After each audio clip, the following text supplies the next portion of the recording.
welcome back to the Red Rage Gaming Crew channel. My name is Dan and today we are going to look at a PlayStation 5 Dualsense controller, specifically this one, because it got some stick drift around the left stick and I just want to repair it.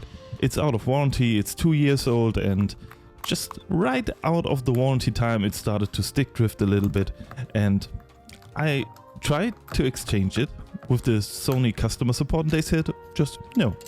So get a new one, and no, I can't stand that. I just want to repair the electronics. So let's get started and get this thing open. We first need to remove this black bracket around the analog sticks, and after that we need to remove the L1 and R1 buttons because there are some screws under there. And after we gently remove this with a prier, we can finally see the screws.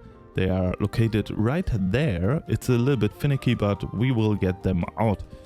Also, there are 2 more screws down at the controller bars, right here and right there. We just need to remove all 4 of the screws, and after that we can pry open the controller casing. So almost the last screw here. Yep, this is the last one.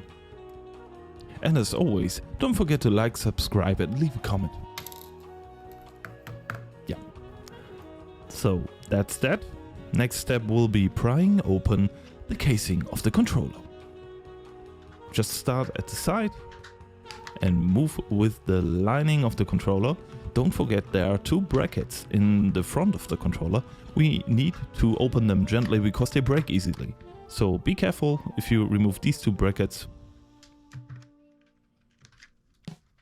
And after removing the brackets, we should just take off the backside of the controller. Yes. And it's working and it's off. There we have the battery, and also we need to remove 3 screws in the inside of the controller. There's one on the right side, one on the left side, and a middle screw we need to remove. So this is the one on the left side. We just need to unscrew this one. On the right side, let me get a good picture of it. It's here. And also we have one under the battery. So we just need to first remove the battery. Let me just unplug it here. Yes, there goes the battery. And this is the screw we need to remove. So let me just speed this up here. One out. Second one is a little bit hard to get out. Yeah. Come on, you. Okay. It wanted to fight, but it lost.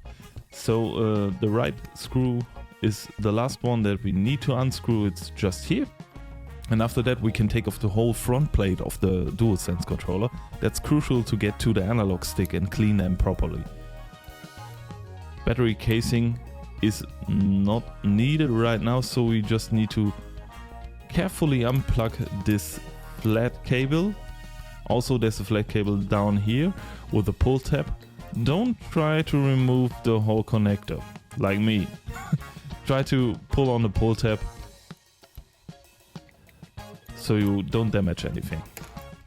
Yeah, that was almost kind of stupid of me, but I'll got it right in the last moment. Then we need to remove the pull tabs here. It's for the L2 and R2 and R1 and L1 buttons. And after that we can just carefully remove the last flat cable that's positioned upright here. It takes a few steps.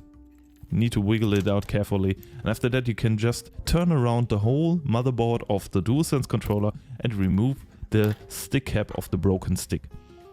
So what we are seeing here is a potentiometer. It's pretty old technique, I believe so. A Hall sensor would be better because it just doesn't break that easily. And we need to get to this green piece of plastic here and carefully bend it off the stick. because inside of the green piece there's a contact plate of graphite and there are some metal rings, and they are producing the current that leads to movement into the controller.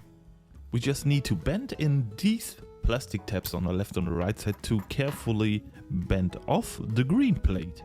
And me, as a clumsy person that I am, it's not my kind of business, but I tried and I figured it out, and it's kind of it's a bit finicky, but it works. Just be careful to not break off anything. That would be the worst thing that could happen to this controller. We are also off of warranty, so I don't care if it breaks. Like, I thought by myself, it's better to have a broken controller than to have none. So, and in the best case, if I repair it, it works again. So I just tried it and tried and tried and tried. And you see, it slowly starts to work. We can slowly bend this green thing, this green plastic plate, apart from the analog stick. And there's the metal ring with a little small plastic plate. I tried to get a close-up of it. That's the part we need to clean, because there's always some dust and grime building up, and this dirt and dust and grime affects the stick drift. It's just like some particles getting in there into the graphite rings, and they are changing the current, and so the stick thinks it's moving even though there's no one playing with the controller, and we need to properly clean that. And it's one of the most common causes of stick drift in modern controllers. And yeah, it's the only thing we can do is just take a lint-free wipe and give it a good rub with some isopropyl alcohol, and after that it should work again. So be careful to not break off anything. It's a pretty small part. I don't know, it's 2 millimeters side by side. It's pretty small. And also I could see that on my controller there was some black residue on the metal rings, and maybe that's the cause of the stick drift. I'm not sure. But we will give it a proper clean inside and out, and then take it back together and test it on the PlayStation 5 if it still works, or if I broke something. So after wiping the inside of the casing clean, we'll just take this little piece of plastic in again. Be sure to have it in the right orientation, so the metal rings should face to the graphite rings, and also it should line up with the red pin of the stick itself. And after it's all resetted and reseated and reclosed, we can still move the stick. It works. And we now put this whole thing together and have a quick checkup on the PlayStation how the stick drift is behaving. And before this repair, the stick drift was pretty badly. It just moved left to right all the time. And after this, it just works. So if you like this video, please consider a subscription in the upper right corner. Look for some more videos in the lower right corner. And the only thing that I could say is, see you then.